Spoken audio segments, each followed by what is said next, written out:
Es frecuente que las semillas de la guerra se siembren en tiempos de paz. Así ha ocurrido en Poniente. La sangrienta lucha por el trono de hierro conocida como la Danza de los Dragones, librada entre el 129 y el 131 después de la conquista, tuvo su origen medio siglo antes, durante el más largo y eminentemente pacífico reinado de que jamás haya gozado descendiente alguno del conquistador, el de Jaehaerys Targaryen, el primero de su nombre, llamado el Conciliador. El viejo rey y la bondadosa reina Alysanne habían regido juntos hasta la muerte de la soberana, salvo por 2 períodos de distanciamiento, conocidos como la primera y la segunda riña, y tuvieron 13 vástagos. 4 de ellos, 2 hijos y 2 hijas, alcanzaron la madurez, contrajeron matrimonio y tuvieron descendencia. Jamás habían sido bendecidos, o maldecidos, al decir de algunos, los 7 reinos con tantos príncipes Targaryen. El matrimonio del viejo rey y su bien amada reina dio tantos frutos que ocasionó un mare magnum de reivindicaciones y aspirantes, de tal calibre que muchos maestres afirman que la danza de los dragones, o una lucha similar, era inevitable. Nada de esto se vislumbraba siquiera en los primeros años del reinado de Jaehaerys, ya que tenía en los príncipes Aemon y Baelon su heredero y su sustituto, y raramente ha recibido el reino la bendición de 2 príncipes más capaces. A la edad de 7 años, ungieron formalmente a Aemon como príncipe de Rocadragón y heredero del trono de hierro. Tras armarse caballero a los 17 y proclamarse vencedor de un torneo a los 20, su padre lo nombró justicia mayor y consejero de los edictos a los 26 años. Aunque jamás sirvió a su padre como mano del rey, tan solo fue porque tal cargo lo ocupaba el Septon Bart, el más fiel amigo del viejo rey y compañero de mis tareas. Según las palabras del monarca, no era menos apto el joven príncipe Baelon Targaryen. Se armó caballero a los 16 años y se casó a los 18. Aunque Aemon y él sostenían una sana rivalidad, nadie dudaba del amor que los unía. La sucesión parecía sólida como la piedra. Pero la piedra empezó a resquebrajarse, cuando Aemon, príncipe de Rocadragón, murió en Tart por un flechazo de ballesta destinado al hombre que iba a su era. El rey y la reina lloraron su pérdida, y el reino con ellos, pero nadie se encontraba más dolido que el príncipe Baelon, que partió de inmediato hacia Tart y vengó a su hermano expulsando al mar a los mirienses. Tras su regreso a desembarco del rey, una multitud enfervorecida aclamó a Baelon como a un héroe, y su regio padre lo abrazó y lo nombró príncipe de Rocadragón y heredero del trono de hierro. Fue un decreto muy bien acogido. La plebe adoraba a Baelon el valeroso, y los nobles del reino lo consideraban el sucesor evidente de su hermano. Pero el príncipe Aemon tenía descendencia. Su hija Rhaenys, nacida, había crecido hasta convertirse en una joven inteligente, hábil y bella. A la edad de 16 años, matrimonió con el almirante y consejero naval del monarca, Corlys de la casa Velaryon, señor de las mareas, apodado la serpiente marina por el más célebre de sus muchos navíos. Es más, la princesa Rhaenys ya estaba encinta a la muerte de su padre. Al entregar Rocadragón al príncipe Baelon, el rey Jaehaerys no solo se saltaba a Rhaenys en la línea de sucesión, sino también, quizá, a su hijo nonato. La decisión del rey se ajustaba a una práctica sólidamente establecida. Aegon el Conquistador había sido el primer señor de los 7 reinos, y no su hermana Visenya, 2 años mayor. El propio Jaehaerys había sucedido a su usurpador tío Maegor en el trono de hierro, aunque de haber regido exclusivamente el orden de nacimiento, su hermana Rhaena habría sido la heredera. Jaehaerys no tomó tal decisión a la ligera. Es sabido que la sometió a su consejo privado. Sin duda alguna, consultó al Septon Bart, tal como hacía con todo asunto importante, y la opinión del gran maestre Elisar tenía un grandísimo peso. Todos estaban de acuerdo. Baelon, un experimentado caballero de 35 años, era más apto para gobernar que la princesa Rhaenys, de 18 años a la sazón, o que su hijo nonato, que podía ser varón o no, mientras que el príncipe Baelon ya había engendrado 2 hijos sanos, Viserys y Daemon. El amor del común por Baelon el valeroso también se consideró una buena razón. Algunos disentían. La propia Rhaenys fue la primera en objetar. «Arrebatarías a mi hijo el derecho por nacimiento de su padre», dijo al soberano con una mano sobre el henchido vientre. Su marido, Corlys Velaryon, estaba tan airado que renunció a su almirantazgo y a su cargo en el consejo privado y regresó con su esposa Marca Deriva. Lady Hocelyn de la casa Baratheon, la madre de Rhaenys, también se enfureció, así como su temible hermano Boremund, señor de Bastión de Tormentas. La más destacada de los disidentes era la bondadosa reina Alysanne, que había ayudado a su esposo a gobernar los 7 reinos durante muchos años y ahora veía que se discriminaba a su nieta por su sexo. «Un rey necesita una buena cabeza y un corazón sincero», dijo entonces al rey, unas palabras que se harían célebres. «Una verga no es esencial. Si piensas que las mujeres carecemos de luces para reinar, está claro que ya no tienes necesidad alguna de mí. Y así fue como la reina Lisandre partió de desembarco del rey y voló a Rocadragón a lomos de ala de plata. El rey Jaehaerys y ella pasaron 2 años separados, el período de distanciamiento que consta en los anales como la segunda riña. El viejo rey y la bondadosa reina se reconciliaron, gracias a los buenos oficios de su hija la Sieta Maegeye, y si bien jamás alcanzaron un acuerdo sobre la cuestión sucesoria. La reina murió tras una larga enfermedad, a la edad de 64 años, aún insistiendo en que se había privado injustamente de sus derechos a su nieta Rhaenys y a su hijo. El niño de su vientre, que había sido objeto de tantos debates, acabó resultando niña al nacer. Su madre la llamó Laena. Al año siguiente, Rhaenys le dio un hermano, Laenor. El príncipe Baelon, a todas luces, estaba firmemente asentado como heredero por aquel entonces, si bien las casas Velaryon y Targaryen se aferraban a la creencia de que el joven Laenor era el legítimo heredero del férreo trono, y había aún quien abogaba por los derechos de Laena, su hermana mayor, y de Rhaenys, su madre. En sus últimos años de vida, los dioses asestaron a la reina Lisandre multitud de duros golpes de los que ya hemos dado cuenta. Sin embargo, durante esos mismos años, así como pesares, su Alteza conoció dichas, sobre todo debidas a sus nietos. Hubo bodas asimismo. Asistió al matrimonio de Viserys, el hijo mayor del príncipe Baelon, con Lady Aemma de la casa Arryn, la hija de 11 años de la difunta princesa Daella. El matrimonio no se consumaría hasta que la esposa floreciese. 2 años después, en el 97, la bondadosa reina vio a Daemon, el segundo hijo de Baelon, tomar por esposa a Lady Rhea de la casa Roece, heredera del ancestral castillo de Piedra de las Runas, en el valle. Seguramente, el gran torneo celebrado en Desembarco del Rey, a fin de conmemorar el 50º año de reinado de Jaehaerys, alegró también el corazón de la reina, ya que casi todos sus hijos, nietos y bisnietos supervivientes regresaron para participar en los banquetes y festejos. No se veían tantos dragones juntos desde la maldición de Valyria, se dijo con acierto, de la justa final, en que los caballeros de la Guardia Real Ser Riam Redwine y Ser Clement Crabbe rompieron 30 lanzas antes de que el rey Jaehaerys los proclamara vencedores a ambos. Se declaró que había sido el mejor espectáculo jamás presenciado en Poniente. No obstante, una quincena después del final del torneo, el Septon Bart, viejo amigo del soberano, murió apaciblemente mientras dormía tras servir con habilidad como mano del rey durante 41 años. Jaehaerys escogió al Lord Comandante de su Guardia Real para sustituirlo, pero Ser Riam Redwine no era como el Septon Bart, y sus indudables proezas con la lanza le resultaban poco útiles en el cargo. Ciertos problemas no se pueden resolver golpeándolos con un palo, fueron las célebres palabras del gran maestre Ayar. Su Alteza no tuvo más remedio que defenestrar a Ser Riam al cabo de tan solo un año. Recurrió a su hijo Baelon para reemplazarlo. El príncipe de Rocadragón se convirtió también en mano del rey. Ejerció sus deberes admirablemente. Si bien menos intelectual que el Septon Bart, demostró saber juzgar a los hombres y se rodeó de leales subordinados y consejeros. El reino estaría bien gobernado cuando Baelon Targaryen se sentase en el trono de hierro. En eso coincidían tanto señores como plebeyos. No sería así. El príncipe Baelon recibió una punzada en el costado mientras cazaba en el bosque real. El dolor se agudizó cuando regresó a la urbe. Se le inflamó y endureció el vientre, y el dolor se tornó tan fuerte que lo dejó encamado. Rumfiter, el nuevo gran maestre recién llegado de la ciudadela tras sufrir ayer una embolia, logró rebajar algo la fiebre del príncipe y lo alivió, en parte gracias a la leche de la amapola, pero su estado continuaba agravándose. Al 5.º día de contraer el mal, el príncipe Baelon murió en su cámara de la Torre de la Mano, con su padre sentado a su lado. Tras abrir el cadáver, el gran maestre Rumfiter consideró que la causa de la muerte era una ruptura visceral. Todos los 7 reinos lloraron al valeroso Baelon, y nadie más que el rey Jaehaerys. Esta vez, al prender la pira funeraria de su hijo, ni siquiera contó con el consuelo de su amada esposa a su lado. El viejo rey nunca había estado tan solo, y ahora, de nuevo, afrontaba una decisión irritante, ya que, una vez más, la sucesión se ponía en duda. Fallecidos ambos herederos evidentes, ya no había un sucesor claro al trono de hierro,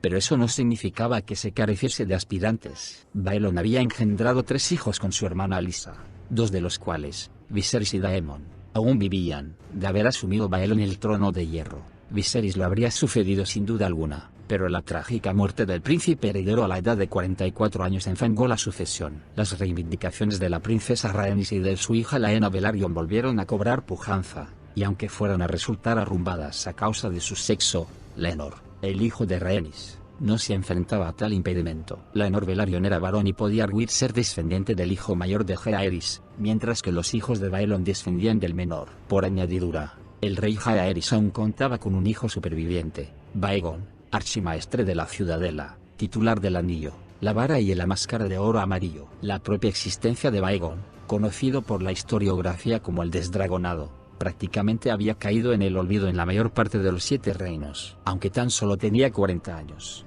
Baegon era pálido y frágil, un hombre libresco consagrado a la alquimia, la astronomía, la matemática y otras artes arcanas. Ni siquiera de niño había caído bien, y pocos lo consideraban una opción viable para ocupar el trono de hierro. Aún así, fue a su último hijo, el archimaestre Baegon, a quien recurrió entonces el viejo rey, de modo que lo convocó al desembarco del rey. Lo que sucederá entre ellos es aún objeto de disputa. Hay quien dice que el rey ofreció el trono a Baegon y este lo rechazó, otros afirman que tan solo le pidió su parecer. Habían llegado a la corte informes de que Corlys Velaryon acumulaba hombres y barcos en mar Deriva a fin de defender los derechos de su hijo Laenor, mientras que Daemon Targaryen, un joven temperamental y matachín de 20 años, había reclutado una cuadrilla de mercenarios para apoyar a su hermano Viserys. Era probable una lucha violenta por la sucesión, nombrase a quien nombrase el viejo rey. No cabe duda alguna de que por eso recibió con entusiasmo la solución aportada por el archimaestre Baegon. El rey Jaehaerys anunció su intención de convocar el Gran Consejo para abordar,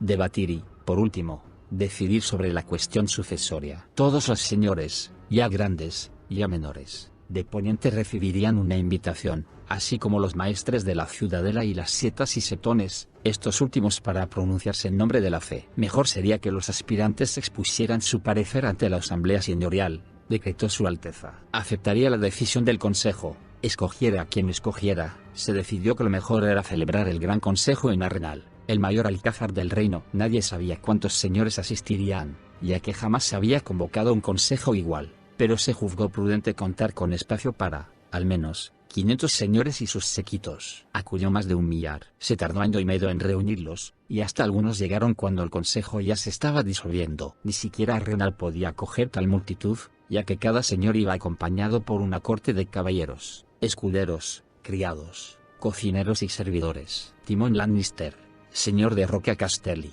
llevó 300 hombres. Para no quedarse atrás, Lord Matos Tyrell de Alto Jardín acudió con 500. Llegaron nobles de todos los rincones del reino, desde las marcas de Dorne hasta la sombra del muro, desde las 3 hermanas hasta las Islas del Hierro. El lucero de la tarde de Tarte estuvo presente, así como el señor de la luz solitaria. De Invernalia partió Lord Eddard Stark, de Aguas Dulces, Lord Grover Tully, del Valle, y Orbert Royce, regente y protector de la joven Jaime Arryn, señora del Nido de Águilas. Aún los dornienses estuvieron representados. El príncipe envió a Arenal a su hija con 20 caballeros como observadores. El Septón Supremo se desplazó desde Antigua a fin de bendecir la ceremonia. Mercaderes y comerciantes bajaron a Arenal por centenares. Caballeros andantes y jinetes libres arribaron buscando empleo para su espada, cortabolsas, buscando dineros, viejas y jóvenes, buscando marido, ladrones y putas, lavanderas y vivanderas, juglares y mimos. Llegaron del este, el oeste, el norte y el sur. Extramuros de Arenal, a lo largo de la orilla del lago y varias leguas en ambas direcciones, surgió una ciudad de tiendas. Por una vez, Arrenton fue la cuarta urbe del reino. Tan solo Antigua, Desembarco del Rey y Lannisport eran más populosas. No menos de 14 demandas examinaron y consideraron los señores congregados. De esos procedían 3 competidores rivales, nietos del rey Jaehaerys y vástagos de su hija Saera, cada uno engendrado por diverso padre. Se decía que uno era la viva imagen de su abuelo de joven, otro, un bastardo de un triarca de la antigua Volantis. Llegó con sacos de oro y un elefante enano. Los lujosos regalos que distribuyó entre los señores más modestos contribuyeron sin duda a su causa, aunque el elefante resultó menos útil. La princesa Saera aún vivía y estaba bien sana en Volantis, con tan solo 34 años de edad. Su reivindicación era, evidentemente, superior a cualquiera de sus hijos bastardos, pero decidió no presentarla. Ya tengo mi propio reino aquí, dijo cuando le preguntaron si pensaba regresar a Poniente.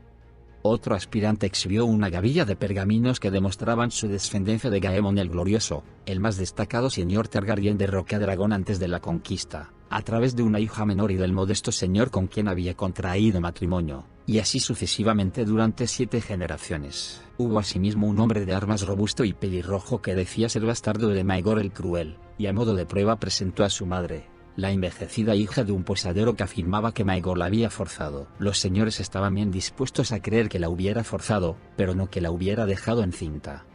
El Gran Consejo deliberó durante 13 días. Las débiles reivindicaciones de 9 aspirantes menores se consideraron y descartaron. Uno de tales, un caballero andante que se proclamaba hijo natural del mismísimo Jaehaerys, fue prendido y encarcelado cuando el rey demostró que mentía. El archimaestre Baekgon se consideró inhabilitado por sus votos, y la princesa Rhaenys y su hija, por su sexo, por lo que tan solo quedaron los 2 aspirantes con mayores apoyos, Viserys Targaryen, primogénito del príncipe Baelon y la princesa Alyssa, y Laenor Velaryon, hijo de la princesa Rhaenys y nieto del príncipe Aemon. Viserys era nieto del viejo rey, Laenor, su bisnieto. El principio de primogenitura favorecía a Laenor, el de cercanía, a Viserys, que también había sido el último Targaryen que había montado a lomos de Valerion, aunque tras su muerte no volvió a subirse a un dragón, mientras que el joven Laenor aún debía emprender su primer vuelo sobre su joven y espléndida bestia gris y blanca, a la que llamaba Burumma. Pero la reivindicación de Viserys procedía de su padre, la de Laenor, de su madre, de modo que la mayoría de los señores consideraron que la línea masculina debía prevalecer sobre la femenina. Por añadidura, Viserys era un hombre de 24 años, Laenor, un niño de 7. Por tales razones, la candidatura de Laenor se consideró por lo general la más débil, pero la madre y el padre del niño gozaban de tanto poder e influencia que no se lo podía descartar totalmente. Tal vez sea buen momento para añadir unas palabras más sobre su abuelo, Corlys de la casa Velaryon, señor de las mareas y de Mercaderiva, rebautizado en los cantares de gesta como la serpiente marina y, seguramente, uno de los personajes más extraordinarios de su era. La casa Velaryon, noble y de linaje valirio, había llegado a Poniente antes incluso que los Targaryen, si se puede dar crédito a sus relatos familiares. Se habían asentado en el Gaznate, en la poco elevada y fértil isla de Mercaderiva, así llamado por los pecios que las mareas depositan diariamente en sus costas, mejor que la vecina, pétrea y humeante Roca Dragón. Aunque jamás habían sido jinetes de dragones, eran desde hacía centurias los más antiguos y cercanos aliados de los Targaryen. Su elemento era la mar, no el cielo. Durante la conquista, fueron naves de los Velaryon las que cruzaron con las huestes de Aegon la bahía de Aguas Negras y acabaron formando la mayor parte de la flota regia. A lo largo del primer siglo de reinado de la dinastía Targaryen, tantos señores de las mareas habían servido en el consejo privado como consejeros navales, que el cargo se consideraba casi hereditario. Aún con tan impresionantes ascendientes, Corlys Velaryon destacaba por sí mismo, tan inteligente como inquieto, tan aventurero como ambicioso. Era tradición que los hijos del Hipocampo, el sello de la casa Velaryon, se acostumbrasen bien jóvenes a la vida marítima, pero ningún Velaryon anterior se había embarcado con tanto alborozo como el joven que acabaría recibiendo el apodo de la serpiente marina. Atravesó por vez primera el mar angosto a la edad de 6 años cuando navegó hasta Pentos con un tío. Desde entonces emprendía tal viaje anualmente. Y no es que viajase como pasajero, trepaba a los mástiles, ataba nudos, fregaba cubiertas, remaba, fregaba vías de agua, levaba y arriaba el velamen, oteaba desde la cofa y aprendía a navegar y a manejar el timón. Sus capitanes decían que jamás habían visto semejante madera de marino. A los 16 años logró el grado de capitán al llevar un pesquero llamado Reina Bacalao desde Mercaderiva hasta Rocadragón y regresar. En los años subsiguientes, sus naves se tornaron mayores y más veloces, sus travesías, más largas y peligrosas. Rodeó navegando poniente por el sur a fin de visitar Antigua, Launisport y Puerto Noble. En pique, viajó a Lys, Tiros, Pentos y Mir. Llevó el Doncella del Verano hasta Volantis y las Islas del Verano, y el Lobo de Hielo, al norte hasta Bravos, guarda oriente del mar y Casa Austera, antes de poner rumbo al mar de los Escalofríos para visitar Lorat y el puerto de Iben. En una travesía posterior se dirigió de nuevo al norte a bordo del Lobo de Hielo, en busca de un presunto paso al norte de Poniente, si bien tan solo hay mares helados e icebergs del tamaño de montañas. Sus viajes más famosos fueron los que realizó a bordo de una nave proyectada y construida por él mismo, el Serpiente Marina. Los comerciantes de Antigua y el Rejo solían viajar hasta la lejana Carta en busca de especias, seda y otros tesoros, pero Corlys Velaryon y el Serpiente Marina fueron los primeros en ir más allá. Traspasaron las puertas de Jade hasta llegar a Yiti y a la isla de Lenco, y regresaron con tan abundante carga de seda y especias que doblaron de golpe la riqueza de la casa Velaryon. En su segunda travesía a bordo del Serpiente Marina se aventuró aún más lejos, hasta Asai de la Sombra. En la tercera, en cambio, se adentró en el mar de los Escalofríos, y se convirtió en el primer poniente en navegar por las 1000 islas y visitar las sombrías y gélidas costas de Ngai y Mosovi. En total, el Serpiente Marina realizó 9 viajes. En el noveno, Ser Corlys regresó a Quart cargado con oro suficiente para adquirir 20 naves más y cargarlas todas de azafrán, pimienta, nuez moscada, elefantes y rollos de la más fina seda. Tan solo 14 navíos de la flota llegaron a salvo a Marca Deriva, y todos los elefantes murieron en la mar. Aún así, los beneficios de aquel viaje fueron tan ingentes que los Velaryon se convirtieron en la casa más acaudalada de los 7 reinos. Llegaron a eclipsar incluso a los Hightower y a los Lannister, si bien brevemente. Ser Corlys dio buen uso a tales riquezas cuando se convirtió en el señor de las mareas tras fallecer su anciano abuelo a la edad de 88 años. La sede de la casa Velaryon era el castillo de Marca Deriva, un lugar oscuro y sombrío, siempre húmedo y frecuentemente inundado. Lord Corlys erigió marea alta en el otro extremo de la isla,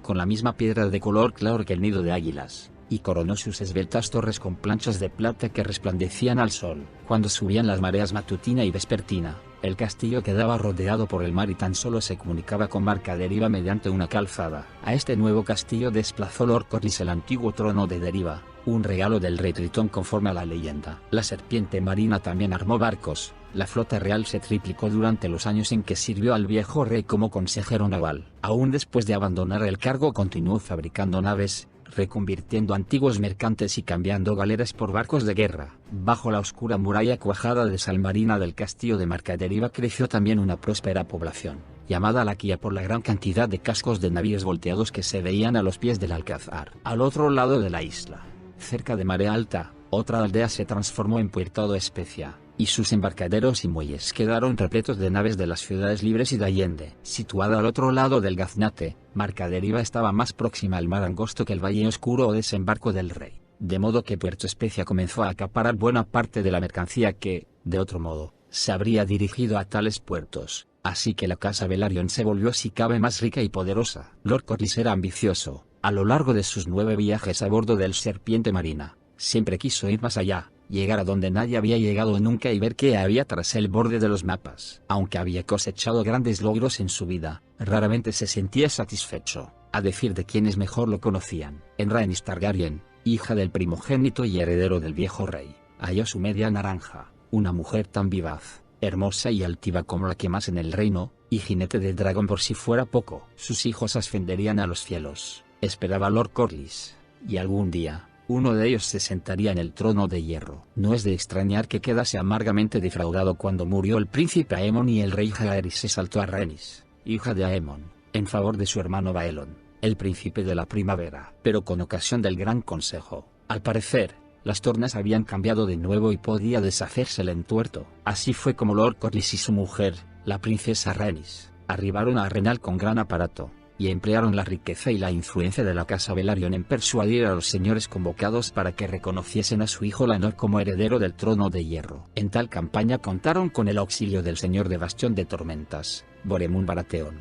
tío abuelo de Rhaenys y tío bisabuelo del pequeño Laenor, Lord Stark de Invernalia, Lord Manderley de Puerto Blanco, Lord Dustin de Fuerte Túmulo, Lord Blackwall del Árbol de los Cuervos, Lord Baremont de Punta Aguda, Lord Celtigar de Isla Zarpa y otros más. Pero resultaban muy insuficientes. Aunque Lord y Lady Velaryon eran elocuentes y desprendidos en sus esfuerzos en pro de su hijo, la decisión del Gran Consejo no se llegó a poner en duda, por un amplio margen. La nobleza escogió a Viserys Targaryen como legítimo heredero del trono de hierro. Aunque los maestres que hicieron el recuento jamás revelaron las auténticas cifras, se dijo más adelante que había ganado por más de 20-1. El rey Jaehaerys no había asistido al consejo, pero cuando llegó a sus oídos el veredicto, dio gracias a los señores por sus servicios y otorgó de buen grado el título de príncipe de Rocadragón a su nieto Viserys. Bastión de Tormentas y Marca Deriva aceptaron el fallo, si bien a regañadientes. La votación había sido tan abrumadoramente superior que hasta los padres de Laenor desecharon cualquier aspiración. A ojos de muchos, el Gran Consejo estableció un férreo precedente en las cuestiones tocantes a la sucesión.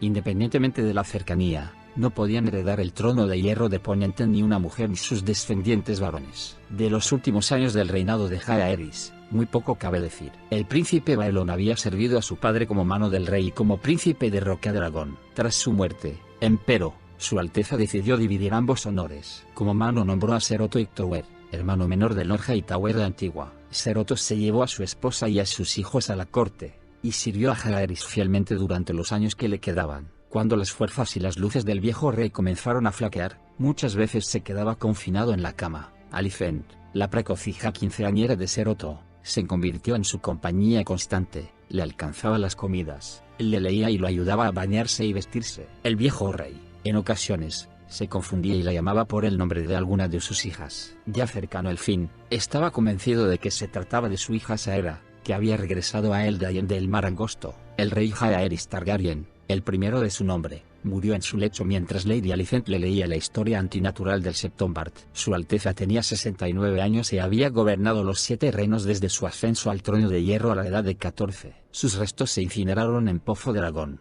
y sus cenizas se enterraron en Roca de Aragón, junto a las de la bondadosa reina Lisanne. Todo Poniente guardó luto. Incluso en Dorne, donde no se extendía su mandato, los hombres lloraron y las mujeres se rasgaron las vestiduras. Conforme a sus deseos y a la decisión del Gran Consejo, lo sucedió su nieto Viserys, que ascendió al trono de hierro como el rey Viserys Targaryen, el primero de su nombre. En el momento de su coronación contaba 26 años. Llevaba un deceno casado con una prima, Lady Aemma de la casa Arryn, también nieta del viejo rey y la bondadosa reina Alysanne por parte de su madre, la princesa Daella, fallecida. Lady Aemma había sufrido varios abortos y la muerte de un hijo en la cuna a lo largo de su matrimonio. Había maestros que decían que se había casado y encamado demasiado joven, pero también dio a luz una hija sana, Rhaenyra. Los nuevos monarcas mimaban mucho a la niña, su único vástago vivo. Muchos consideran que el reinado de Viserys Targaryen, el primero de su nombre, representa la cúspide del poder de los Targaryen sobre Poniente. Más allá de toda duda,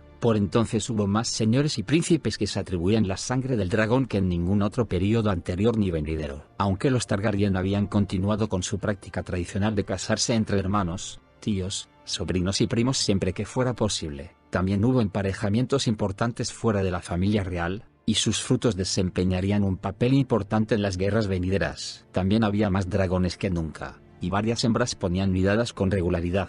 No todos los huevos eclosionaban, pero muchos sí, y se convirtió en tradición que los padres de los principitos recién nacidos les colocasen un huevo de dragón en la cuna, siguiendo una tradición que había inaugurado la princesa Rhaena muchos años antes. Los niños así bendecidos se quedaban invariablemente con las crías y se convertían en jinetes de dragón. Viserys Targaryen, el primero de su nombre, era de natural generoso y amigable, y tanto señores como plebeyos lo apreciaban grandemente. El reinado del joven rey, como el común comenzó a llamarlo por su ascendencia, fue pacífico y próspero. La largueza del soberano era legendaria, y la fortaleza roja se convirtió en un lugar de trovas y esplendor. El rey Viserys y la reina Aemma celebraron multitud de banquetes y torneos, y agasajaban con oro, cargos y honores a sus favoritos. En el centro de tanto alborozo, querida y adorada por todos, se encontraba su única hija superviviente, la princesa Rhaenyra, la niñita a la que los trovadores motejaron la delicia del reino. Aunque tan solo contaba 6 años cuando su padre llegó al trono de hierro, era una niña precoz, avispada,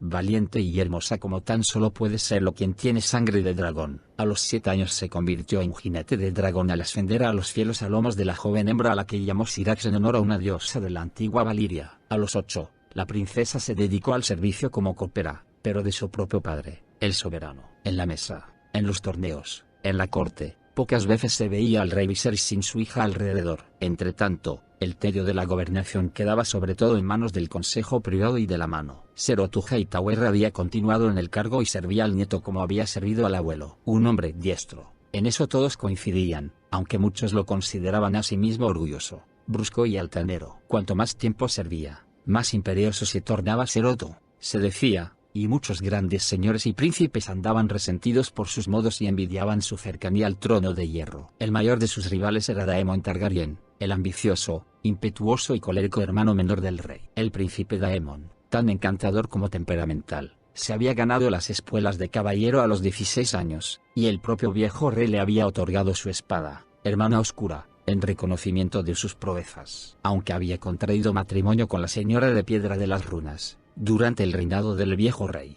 el matrimonio no había prosperado. El príncipe encontraba aburrido el valle de Arryn. En el valle, los hombres se follan a las ovejas, escribió. Tampoco hay que culparlos, ya que las ovejas son más guapas que las mujeres, y pronto desarrolló gran antipatía hacia su señora esposa, a quien apodaba mi zorra de bronce por la armadura rúnica de dicho metal que llevaban los señores de la casa Royce. Tras la llegada de su hermano al trono de hierro, el príncipe solicitó la anulación de su matrimonio. Viserys se lo denegó, pero le permitió regresar a la corte, donde se incorporó al consejo privado y sirvió como consejero de la moneda, entre los años 103 y 104, y como consejero de los edictos durante la mitad del 104. Sin embargo, la gobernanza aburría al príncipe guerrero. Le fue mejor cuando Viserys lo nombró comandante de la guardia de la ciudad, puesto que se encontró con los guardias mal armados, sin uniformar y ataviados con harapos, los dotó de dagas, espadas cortas y porras, los vistió con cotas de malla negras, con pectorales para los oficiales, y les otorgó unas largas capas doradas que portaban con orgullo. Desde entonces, los hombres de la guardia de la ciudad eran conocidos como capas doradas. El príncipe Daemon emprendió con entusiasmo su trabajo con los capas doradas, y con frecuencia patrullaba las callejas de desembarco del rey con sus hombres. Que puso más orden en la ciudad,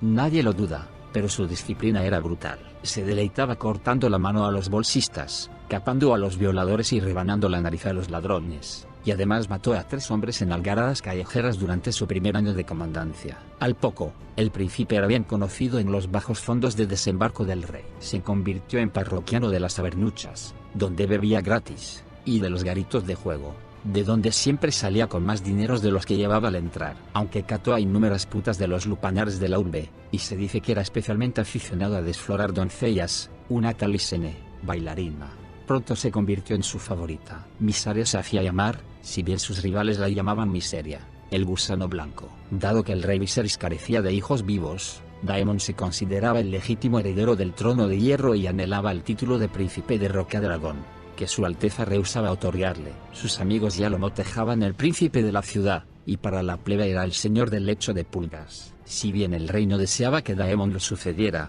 no dejaba de sentir cariño por su hermano menor, de modo que perdonaba fácilmente sus muchas ofensas. Además, la princesa Rhaenyra estaba enamorada de su tío Daemon, ya que se deshacía en atenciones con ella. Cada vez que cruzaba el mar angosto a lomos de su dragón, al regresar le entregaba algún regalo exótico. El monarca se había vuelto fofo y regordete con los años. Jamás volvió a cabalgar un dragón tras la muerte de Valerion y no estaba para justas, cacerías ni duelos. Mientras que el príncipe Daemon destacaba en tales lides y parecía ser cuanto su hermano no era, esbelto y fuerte, célebre guerrero, bizarro, osado, más que un poco peligroso. Y aquí debo introducir una digresión sobre nuestras fuentes, ya que muchos acontecimientos de los años venideros tuvieron lugar a puerta cerrada, en la intimidad de las escaleras, la sala del consejo y los aposentos, de modo que es probable que jamás llegue a saberse toda la verdad. Contamos, claro está, con las crónicas redactadas por el gran maestre Runciter y sus sucesores, así como con multitud de documentos cortesanos y todos los decretos y proclamas regios, pero estos narran tan solo una mínima parte de la historia.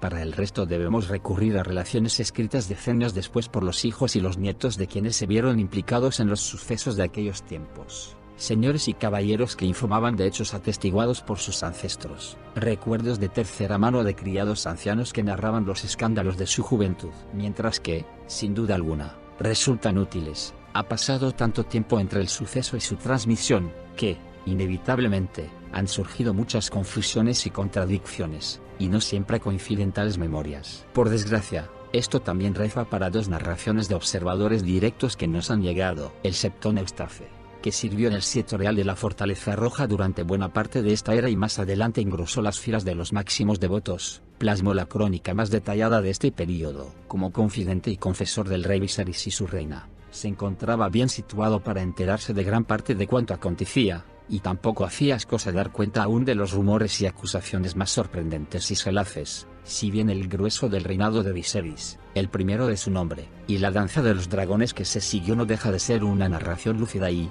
hasta cierto punto, meditada. Como contrapunto a la historia de Eustace contamos con el testimonio de Champiñón, basado en la narración verbal del bufón de la corte, anotada por un escribano que no nos legó su nombre, que, en varias ocasiones, divirtió con sus cabrioles al rey Viserys, a la princesa Rhaenyra y a 2 Aegones, el segundo y el tercero. En opinión de la corte, Champiñón, un enano con una talla de 2 codos poseedor de un enorme cabezón, y, según se jacta, de un miembro aún más grande, era corto de entendederas, de modo que los reyes, señores y príncipes no sentían comezón alguna por ocultarle sus trapos sucios. Mientras que el Septón Eustace da fe de los secretos de alcoba y burdel en un tono quedo y condenatorio, Champiñón goza con ellos, y su testimonio consta de poco más que breves y procaces anécdotas y hablillas, apuñalamientos a diestro y siniestro, envenenamientos, traiciones, seducciones y libertinaje a troche y moche. ¿Cuánto de todo esto podemos creer? Es una pregunta a la que ningún historiógrafo honrado puede esperar responder. aunque vale la pena señalar que el rey Baelor el Bendito decretó que ardiesen todos los ejemplares de la crónica de Champiñón. Afortunadamente para nosotros, algunos escaparon de las llamas. El Septón Eustace y Champiñón no siempre coinciden en ciertos detalles, y en ocasiones, sus relatos son considerablemente diversos entre sí respecto a los registros cortesanos y las crónicas del gran maestre Runciter y sus sucesores. Aún así,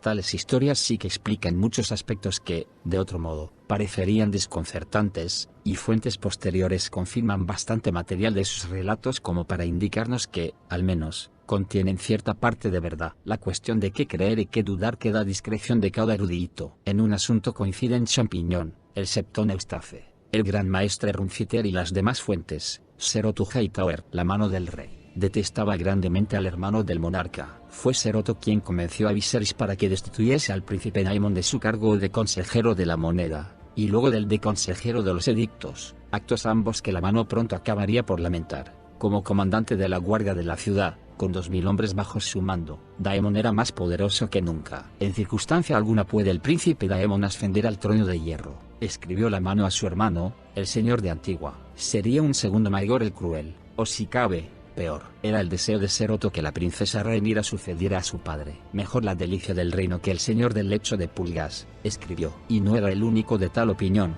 aunque su facción se enfrentaba a una tremenda carrera de obstáculos. Si se seguía el precedente sentado por el Gran Consejo del 101, un aspirante varón debe prevalecer sobre una fémina. A falta de un hijo legítimo, el hermano del monarca iría antes que su hija, tal como Baelon se impuso sobre Rhaenys. En cuanto al punto de vista del soberano, todas las crónicas coinciden en que odiaba la disensión. Aunque distaba mucho de estar ciego a los defectos de su hermano, apreciaba los recuerdos del mozo libre y aventurero que había sido. Su hija era la gran dicha de su vida, decía muchas veces, pero un hermano era un hermano. Una y otra vez intentó que el príncipe Daemon y Seroto hicieran las paces, pero la enemistad estaba demasiado arraigada bajo las falsas sonrisas que lucían en la corte. Cuando lo presionaban sobre la cuestión, el rey Viserys tan solo decía que estaba seguro de que su reina le daría pronto un hijo varón. Anunció a la corte y al consejo privado que la reina Emma volvía a estar encinta. Durante aquel mismo año aciago, Ser Criston Cole ingresó en la Guardia Real a fin de sustituir al fallecido y legendario Ser Liam Redwyn. Ser Criston,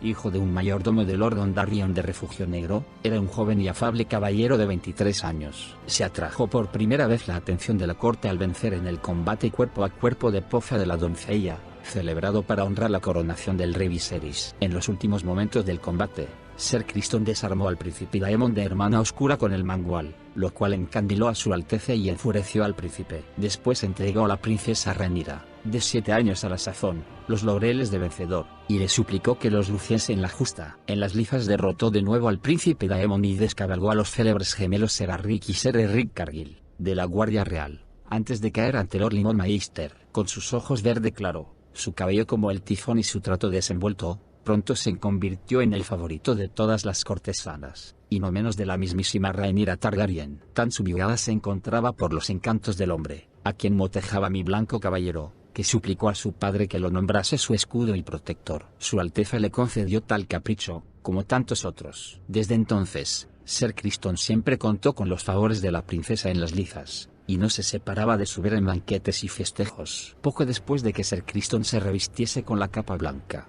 el rey Viserys invitó a Lionel Strong, señor de Arenal, a entrar en el consejo privado como consejero de los edictos. Lord Strong, un hombre grandullón, fornido y calvo, gozaba de una formidable reputación como batallador. Quienes no lo conocían solían tomarlo por un hombre embrutecido, confundiendo sus silencios y la lentitud de su discurso con la estupidez, lo cual distaba mucho de ser cierto. De joven, Lord Lionel había estudiado en la Ciudadela y se había ganado 6 eslabones de la cadena antes de decidir que la vida de maestre no era lo suyo. Era culto y docto, y contaba con conocimientos muy exhaustivos sobre las leyes de los 7 reinos. 3 veces casado y 3 veces viudo, el señor de Harrenhal se llevó a la corte a 2 hijas doncellas y 2 hijos varones. Las mozas entraron al servicio de la princesa Rhaenyra, mientras que a su hermano mayor, Ser Arryn Strong, alias Quebrantahuesos, lo nombraron capitán de los Capas Doradas. El más joven, Larys el Patizambo, se ganó un lugar entre los confesores regios. Tal era la situación en desembarco del rey, cuando la reina Emma se encamó en el torreón de Maegor y falleció dando a luz al varón que desde hacía tanto deseaba Viserys Targaryen. El niño, llamado Baelon en honor al padre del rey, la sobrevivió tan solo un día, dejando apenados al rey y a la corte, salvo quizá el príncipe Daemon, a quien vieron en un lupanar de la calle de la Seda haciendo chistes etílicos con sus amigachos de noble cuna sobre el heredero por un día. Cuando esto llegó a oídos del rey, la leyenda afirma que fue la puta que estaba sentada en las rodillas de Daemon quien lo delató, si bien todo apunta que en realidad fue uno de sus compañeros de farra, un capitán de los capas doradas con ansias de ascender. Quedó conmocionado. Al fin se había hartado del desagradecimiento y las ambiciones de su hermano. Cuando concluyó el luto por su esposa y por su hijo, Viserys pasó rápidamente a resolver el asunto largamente pospuesto de la sucesión. Pese a los precedentes sentados por el rey Jaehaerys en el 92 y el Gran Consejo en el 101, declaró legítima heredera a su hija Rhaenyra y la nombró princesa de Rocadragón. En una fastuosa ceremonia celebrada en desembarco del rey, centenares de señores rindieron obediencia a la delicia del reino cuando se sentó a los pies de su padre, en la tarima del trono de hierro, para jurar honrar y defender su derecho de sucesión. No obstante, el príncipe Daemon no se encontraba entre ellos. Furioso por el decreto regio, abandonó desembarco del rey tras dimitir de su cargo en la guardia de la ciudad. Primero fue a Rocadragón con su querida Mysaria, a la grupa de su dragón Caraxes, la bestia ágil y roja a la que la plebe llamaba Giverno Sanguíneo. Allí se quedó durante medio año, un periodo en que dejó embarazada a Mysaria. Cuando supo del estado de su concubina, le regaló un huevo de dragón, pero en esto también se había excedido y suscitó la ira de su hermano, que le ordenó devolver el huevo, repudiar a su ramera y regresar con su legítima esposa. De lo contrario, sería declarado traidor. El príncipe obedeció, si bien no de buen grado, y envió a Mysaria, sin su huevo, a Lys, mientras que él voló a Piedra de las Runas, en el valle, a fin de hacer una indeseada compañía a su zorra de bronce. Pero Mysaria abortó espontáneamente durante una tormenta, en el mar angosto. Cuando llegó a sus oídos, el príncipe Daemon no pronunció una sola palabra de duelo, pero su corazón se rebeló contra su hermano. Desde entonces tan solo habló del rey Viserys con desdén, y se puso a maquinar día y noche para hacerse con la sucesión. Aunque la princesa de Rocadragón era Rhaenyra por designio de su padre, había muchos en el reino, en la corte y más allá, que aún confiaban en que el joven rey engendrase un heredero varón, ya que aún no había cumplido los 30 años. El gran maestre Rumfiter fue el primero que pidió a su Alteza que volviese a casarse, sugiriéndole incluso una candidata idónea, Lady Laena Velaryon, una fiera doncella recién florecida que acaba de cumplir los 12 años, heredera de la beldad de los auténticos Targaryen por parte de su madre, Rhaenys, y un espíritu osado y aventurero por parte de su padre, la serpiente marina. Tal como a Lord Corlys le encantaba navegar, a Laena le encantaba volar, y había reclamado para sí nada menos que a la poderosa Vhagar, el dragón, más viejo y grandioso de los Targaryen desde el fallecimiento del Terror Negro. Desposándose con la moza, el rey podía salvar el abismo que se había abierto entre el trono de hierro y Marcaderiva, según señaló Rumfiter, y Laena, seguramente, sería una reina espléndida. Viserys Targaryen no era el más voluntarioso de los reyes.